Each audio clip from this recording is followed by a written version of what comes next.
ওইটা সাবিনেশ খুলে যাবে। সালাম দিতে সবাই সালাম দিতে। আসসালামু আলাইকুম।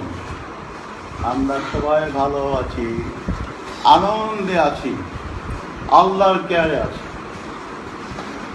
আল্লাহ তার কেয়ারে থেকে তার কোনো ভয় না, কি বল? এবং শয়তানের চক্রান্ত অবশ্যই দুর্বল। ইন্না কাইদা শাইতান কানা দাইফা। ইনশাআল্লাহ শয়তান পরাজিত হইবে, আল্লাহ বিজয়ী হবে ইনশাআল্লাহ। নিঃসন্দেহে ইবলিসের চক্রান্ত আল্লাহ বাংলাদেশকে লাস্টে আল্লাহ বাংলাদেশকে মুশরিকদের গোলাম করে দেবেন না ইনশাআল্লাহ। আল্লাহ আমাদের পরীক্ষা করছেন, আল্লাহ আমাদের পরীক্ষা করছেন। হাত্তা জুল না জুল হাত্তা ইয়াকুল রাসূলা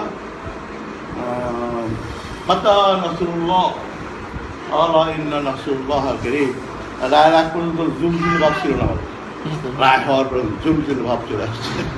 এখন আল্লাহ চাই ইনশাআল্লাহ। নিঃসন্দেহে ইহা একটি শয়তানের চক্রান্ত এবং শয়তানের চক্রান্ত পরাজিত হবেই। আল্লাহ বাংলাদেশের 16 কোটি মানুষকে মুশরিকদের হাওলা করবেন না ইনশাআল্লাহ। আমরা অবশ্যই বিজয়ী হই ইনশাআল্লাহ।